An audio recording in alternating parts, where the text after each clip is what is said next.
ఏవండోయ్ శ్రీవారు ఎపిసోడ్ 21. ఇదంతా నీకెందుకు చెప్తున్నా తెలుసా పల్లవి? నువ్వు అన్నయ్యని అస్సలు అపార్థం చేసుకోకు. అన్నయ్య ఒక్కరోజు కూడా లిమిట్స్ క్రాస్ చేయలేదు అని చెప్పింది శివాని. ఇంతటితో Arjun flash back end.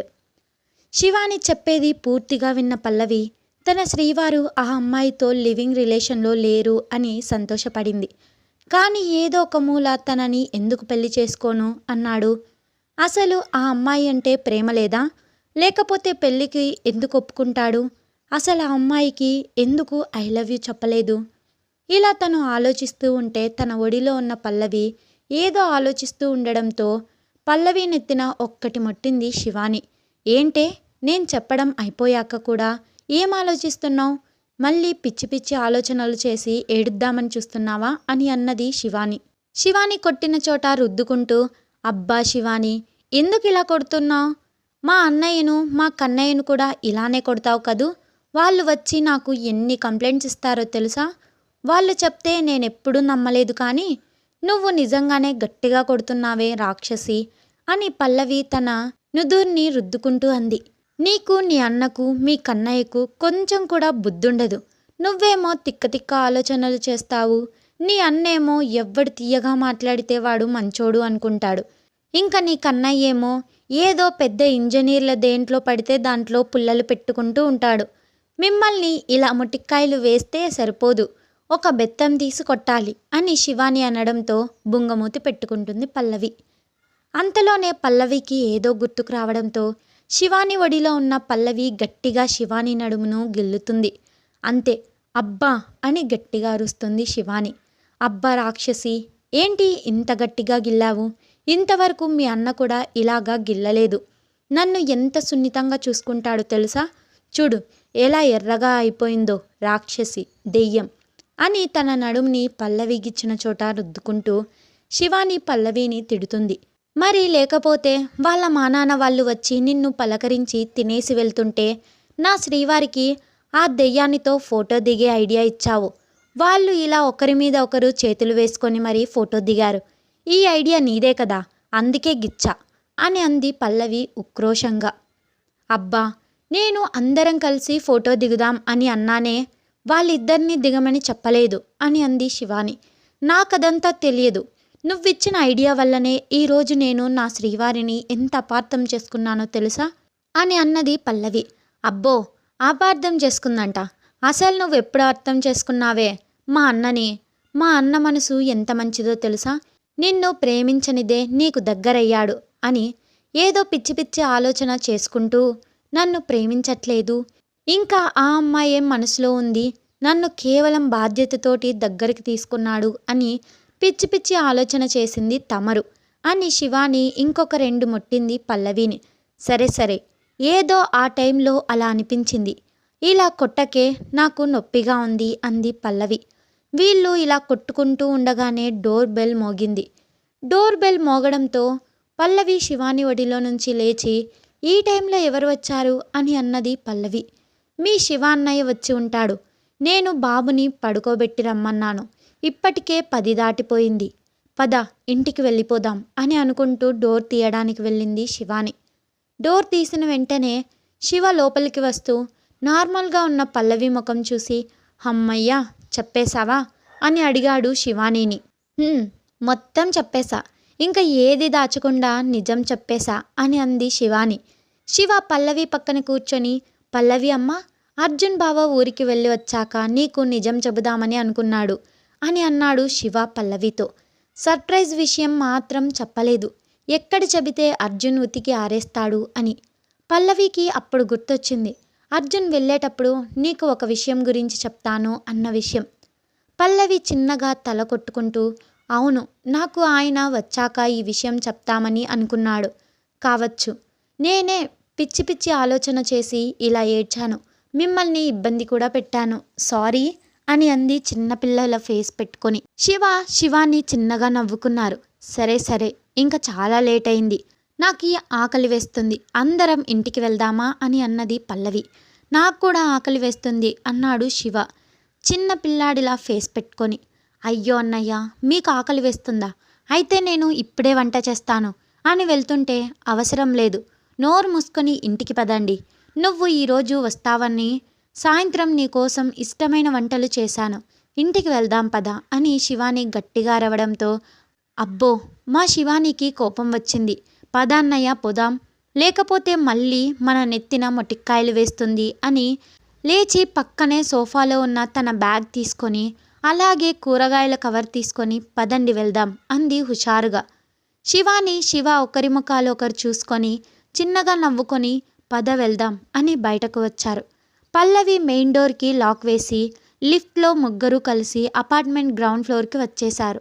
Shiva bike తీస్తూ, మీకోసం ఆటో కూడా మాట్లాడి తీసుకువచ్చాను, మీరు అపార్ట్మెంట్ బయటకు నడుచుకుంటూ రండి అని చెప్పి అపార్ట్మెంట్ బయటకి వెళ్ళిపోయాడు శివ. పల్లవి శివానీని నడుచుకుంటూ గేట్ దగ్గరకు వచ్చి గేట్ దగ్గర ఉన్న వాచ్మెన్కి కూరగాయలు ఇచ్చి, బాబాయ్, నేను ఒక 2 రోజులు నా ఫ్లాట్లో ఉండను, నేను 4th ఫ్లోర్లో ఉంటాను అని తన ఫ్లాట్ నెంబర్ కూడా చెప్పి అప్పుడప్పుడు కాస్త బయట క్లీన్ చేపించండి అని చెప్పింది. వాచ్మెన్ కూడా సరే అమ్మా, నేను చేపిస్తాను అని చెప్పాడు. ఇంకా పల్లవి శివాని బయటకు నడిచారు. అప్పటికే ఆటో వెయిట్ చేస్తూ ఉండడంతో ఆటోలో ఇద్దరు ఎక్కి పల్లవి బ్యాగ్ ఆటోలో పెట్టేసింది. ఆటో బయలుదేరింది. అలాగే వాళ్ళ వెనుక శివ బైక్లో ఫాలో అవుతున్నాడు. అలా కొంచెం దూరం వెళ్ళాక పల్లవికి ఒక స్వీట్ షాప్ కనిపించింది. అన్నా, ఒకసారి ఆటో ఆపవా అంది. ఆటో అతను ఆపడంతో, ఎందుకే అని అడిగింది శివాని. ఎందుకా, ఒక్క నిమిషం ఆగు అని తన బ్యాగ్లో ఉన్న పర్స్ తీసుకొని అర్జున్ ఇచ్చిన కొన్ని డబ్బులు తీసుకొని స్వీట్ షాప్ దగ్గరకు వెళ్ళి బాబు కోసం మంచిగా నేతితో చేసిన సున్నుండలు కొనుక్కొని అలాగే శివానికి ఇష్టమైన బూందీ లడ్డు తీసుకొని అలాగే కొన్ని స్నాక్స్తో పాటు పెద్ద ఐస్ క్రీమ్ బాక్స్ తీసుకొని మళ్ళీ వచ్చి ఆటోలో కూర్చుంది. పల్లవి తీసుకొచ్చిన వాటిని అన్నిటినీ చూస్తూ, ఏంటే ఇవన్నీ, ఎందుకు 10 రోజులకు సరిపడా స్వీట్స్ తీసుకొని వస్తున్నావు, ఏదైనా ఫంక్షన్కి వెళ్తున్నామా, ఇంటికే కదా వచ్చేది అని అంది. అబ్బా, నువ్వు మా ఇంటికి వచ్చినప్పుడు నా కోసం ఎన్ని స్వీట్స్ తీసుకొని వస్తావు, నేను మాత్రం మీకోసం తీసుకోవద్దా అన్నా, నువ్వు ఆటో పోని అని అంది పల్లవి. ఆటో స్టార్ట్ చేసి ముందుకు పోనిచ్చాడు. వాళ్ళ వెనకే వస్తున్న శివ ఆటో ఎందుకు ఆగిందా అని బైక్ ఆపేశాడు. అయితే పల్లవి షాప్ ముందు దిగడంతో తను ఏం చేస్తున్నదో చూసి చిన్నగా నవ్వుకొని తను కొనే వరకు అక్కడే ఉండి ఆటో స్టార్ట్ కాగానే మళ్ళీ బైక్ స్టార్ట్ చేసి ఫాలో అయ్యాడు.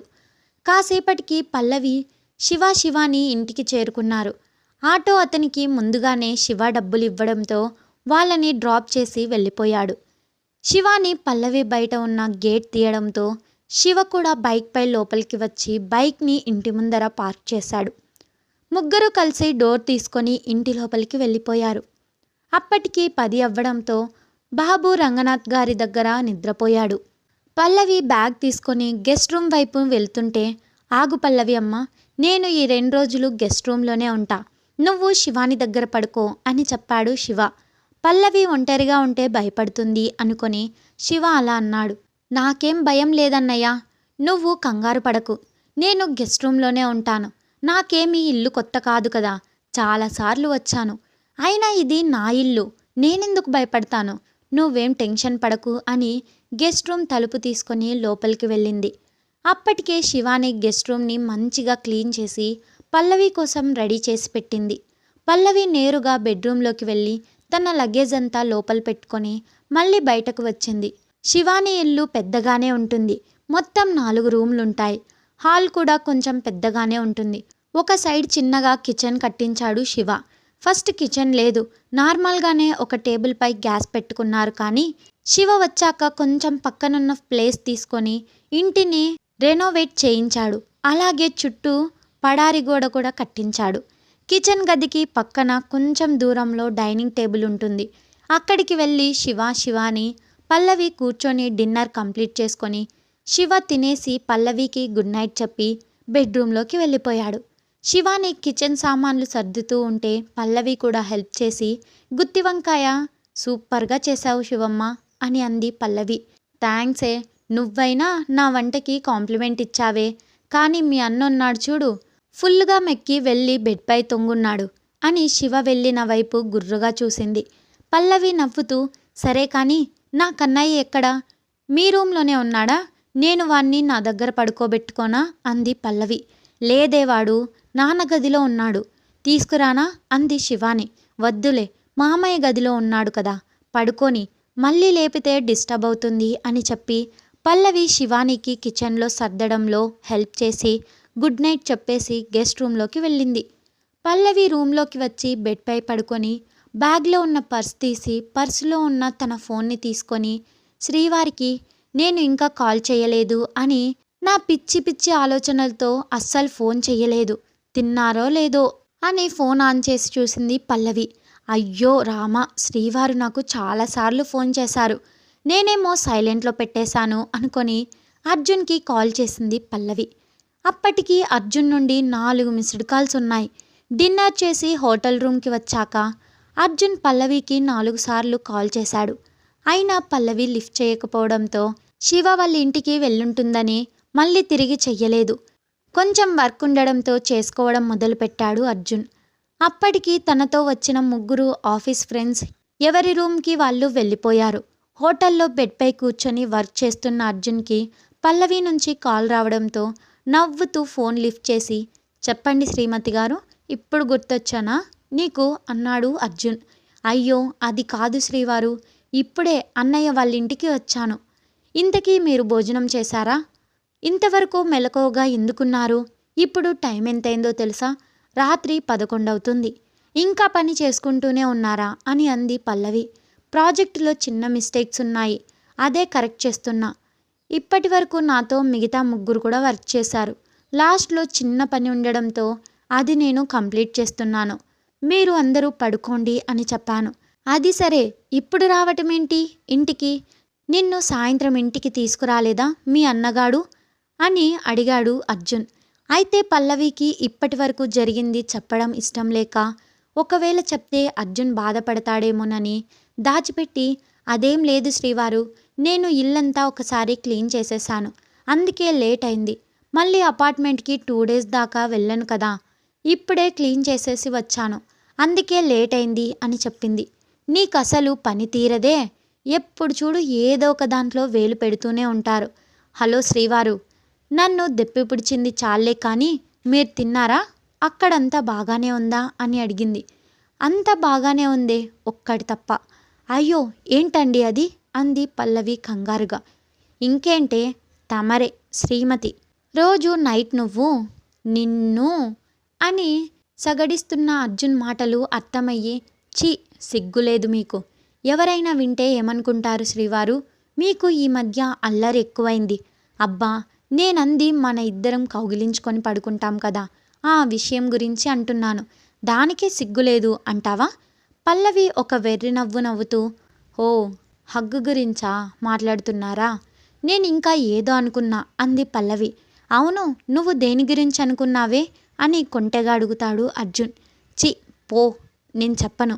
అబ్బా చెప్పవే, అసలు మీరు ఫోన్లో ఇలాంటివి మాట్లాడకూడదు, తప్పు తెలుసా? నా ఫోన్లో నా పెళ్ళాంతో మాట్లాడితే తప్పేంటి? అయినా పిచ్చి మొద్దు, ఫోన్లో రొమాంటిక్ టాక్స్ బాగుంటాయి తెలుసా? మీకెలా తెలుసు? ఇప్పటి వరకు ఎవరితోనైనా మాట్లాడారా శ్రీవారు అని పళ్ళు నూరుతూ అంది పల్లవి. పళ్ళు పాపకి అంజలి పాప గుర్తుకు వచ్చింది. తనతో కూడా ఫోన్లో మాట్లాడాడు కదా, అందుకే. రామ రామ, నేను అలాంటి వాడిని కాదే. పక్కనే ఉన్న నీతో రొమాన్స్ చేయడానికి 8 నెలలు పట్టింది. నీతో రొమాన్సే ఫస్ట్ టైం. నీకు తెలియదా? నాకు రొమాన్స్లో బేసిక్స్ కూడా తెలియదు తెలుసా? మన ఫస్ట్ నైట్ రోజు ఎంత తడబడ్డానో నీకు తెలియదా? అలాంటిది నేను ఫోన్లో ఛీ ఇలా ఎలా మాట్లాడతాను, అది కూడా వేరే అమ్మాయితో అని అలిగినట్టు అన్నాడు అర్జున్. పల్లవి అర్జున్ మాటలకు నవ్వుతూ, అవునవును, తమరికి ఏమీ తెలియదు, చిన్న పిల్లాడు మరి. అయినా మీరు ఎంత ఫాస్టో నాకు బాగా తెలుసు. తమరికి నేను మీ చెయ్యికి గాయమైనప్పుడు మీకు స్నానం చేయిస్తుంటే నా నడుముని తినేసేలా చూడ్డం నేను చూడలేదు అనుకున్నారా శ్రీవారు? అయినా మీరు శ్రీరాముడు కాదు, అల్లరి కృష్ణయ్య అని మాకు తెలుసులేండి అంది పల్లవి ముసిముసిగా నవ్వుతూ. అబ్బా దొంగ మొహం దానా, నేను నీ నడుమును చూస్తాను అని తెలిసే నా ముందు హొయ్యలు పోయావా? ఎంత ఊరించావే నన్ను. నేను వచ్చాక నీ సంగతి చెప్తాను చూడు. అండ్ అలాగే తమరు ఊరికే ఆ బుడ్డిగాడిని ముద్దు పెట్టుకుంటూ, వాడి ముడ్డి చుట్టూ హచ్ కుక్కపిల్లలా తిరగకు అన్నాడు అర్జున్ జలసీగా. పల్లవి గట్టిగా నవ్వుకుంటూ, మరేం చెయ్యను, వాడు భలే ముద్దుగా ఉంటాడు, వాడి దగ్గర ఉంటే ముద్దులు పెట్టుకోవాలి అనిపిస్తుంది. వాడి బుగ్గలు బూరెల్లా ఉంటాయి తెలుసా, మీలా ఫ్లాట్గా ఉండవు అంది పల్లవి అర్జున్ని ఆట పట్టించాలి అని. ఉంటాయి ఉంటాయి, ఎందుకుండవు, నీ బుగ్గలు కూడా అలానే ఉంటాయే, అప్పుడు నేను కూడా నీ బుగ్గల్ని బూరెని కొరికినట్టు కొరుకుతా అని అన్నాడు అర్జున్. పల్లవి బుగ్గలు సిగ్గుతో మందారంలా ఎర్రగా మారాయి. ఇలా వీళ్ళు రొమాంటిక్ స్టాక్స్తోనే నిద్రపోయారు అర్జున్ పల్లవి. మరి మన ఇంకో జంట ఏం చేస్తుందో చూద్దాం పదండి. శివాని బెడ్రూమ్లో. శివ వచ్చి బెడ్పై పడుకొని శివాని కోసం వెయిట్ చేస్తూ ఉన్నాడు. అప్పుడే శివాని కిచెన్ సర్ది పల్లవి తెచ్చిన స్వీట్స్ బాక్స్ని తీసుకొని స్నాక్స్ కొన్ని డబ్బాలో పెట్టి ఐస్ క్రీమ్ తీసి ఫ్రిడ్జ్లో పెట్టి అన్ని డోర్స్ వేసి బెడ్రూమ్లోకి వచ్చి లైట్ ఆఫ్ చేసి బెడ్ లైట్ వేసి బెడ్పై ఒక పక్కకు తిరిగి పడుకుంది. శివాని పడుకోగానే మెల్లగా శివానీని హక్ చేసుకొని బంగారం అని ప్రేమగా పిలిచాడు. శివాని వెనక్కి తిరగకుండా ఏంటి అని అంది కోపంగా. బంగారం, ఏమైందే అంత కోపంగా ఉన్నావు అని శివాని నున్నని నడుముని తన రఫ్ చేతులతో ప్రెస్ చేస్తూ అన్నాడు శివ. శివ అలా చెయ్యగానే శివాని శివ చేతిని గట్టిగా గిచ్చింది. అబ్బా రాక్షసి, ఎందుకు ఎగిచ్చావు అని శివానీని తిప్పి ఆమె పైకి చేరాడు శివ. మరి గిచ్చకపోతే ఏం చెయ్యాలి, ముద్దు పెట్టుకోవాలా? అబ్బా నేనేం చేశానే అంత కోపంగా ఉన్నావు అన్నాడు శివ. శివాని ఎద్దుపై తలని పెట్టి పడుకుంటూ.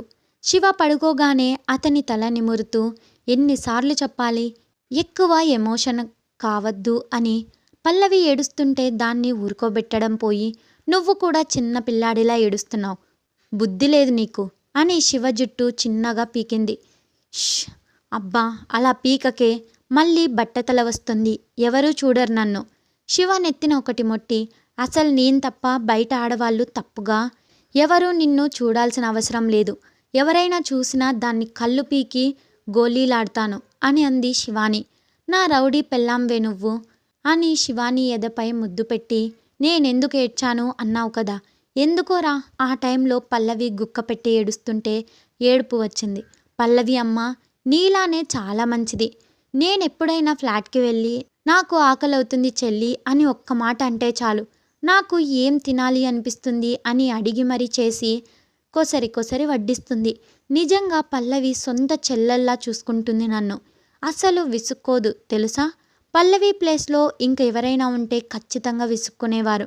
నేను అర్జున్ నీ దగ్గర తర్వాత మొహమాటం లేకుండా ఉండేది పల్లవి దగ్గరనే. తను కూడా మీలాగనే నా ఆకలిని ఇట్టే కనిపెడుతుంది తెలుసా. అలాంటి నా చెల్లి గుక్క పెట్టి ఏడుస్తుంటే నిజంగా నాకు ఆ నిమిషం అర్జున్పై ఫస్ట్ టైం కోపం వచ్చింది. నిజం ముందే చెప్పుంటే బాగుండు, ఇలా పల్లవి ఏడ్చేది కాదు కదా అని శివ బాధపడుతూ ఉంటే శివాని శివ తల నిమురుతూ, అది సరే, మా అన్నయ్య ఎలాగో పల్లవిని ఐస్ చేస్తాడు కానీ తమరిపై నాకు కోపంగా ఉంది అంది శివాని టాపిక్ డైవర్ట్ చేస్తూ. శివాని గుండెలపై నుంచి లేచి పైకి జరిగి ఆమె మొహం ఎదుట తన మొహం పెట్టి కళ్ళల్లోకి కళ్ళు పెట్టి చూస్తూ, నా శ్రీమతి చేసిన వంటకి కాంప్లిమెంట్ ఇవ్వలేదు అనేగా నీ కోపం అన్నాడు శివ. అవును, అది నీకెలా తెలుసు అంది శివాని. ఎలా అంటే శివాని మెడపై ముద్దులు పెడుతూ, తమరు కిచెన్లో ఉన్నప్పుడు నా చెల్లికి చెప్పుకుంటూ కొర బెడ్రూమ్ వైపు చూసావు కదా, ఆ చూపు చెప్పింది మా శ్రీమతి గారి వంటకి కాంప్లిమెంట్స్ ఇవ్వలేదు అని, కోపంగా ఉన్నారు అని. మరి తెలుసుగా, మరి కాంప్లిమెంట్ ఇవ్వచ్చుగా అంది శివాని మూతి తిప్పుతూ. అది ఇద్దామని ఇప్పటి వరకు వెయిట్ చేసింది అని శివ షర్ట్ విప్పి శివాని ఎర్రని పెదాలను అందుకొని ఆమె పెదాల మధురిమను జురుక్కోవడం మొదలుపెట్టాడు. శివాని కూడా శివని గట్టిగా హక్ చేసుకొని అతనికి సహకరించడం మొదలుపెట్టింది. ఆమె నుంచి పూర్తి అంగీకారం రావడంతో శివ మెల్లగా ఆమెలో కలిసిపోయాడు. అలా వాళ్ళ శృంగార యుద్ధాన్ని పెదాలతో ప్రారంభించి ఒకరిలో ఒకరు కలిసిపోయి ఒకరిలో ఒకరు కరిగిపోయి చివరికి ఇద్దరు ఆ యుద్ధంలో గెలిచి అలసి సొలసి యుద్ధానికి ముగింపు పలికి ఒకరిని ఒకరు గాఢంగా హత్తుకొని నిద్రపోయారు శివాని. నెక్స్ట్ పార్ట్లో పల్లవి పాప గోయింగ్ టు తన పుట్టిల్లు కొనసాగుతుంది. Wait for the next episode. Subscribe to our channel. Thanks for watching.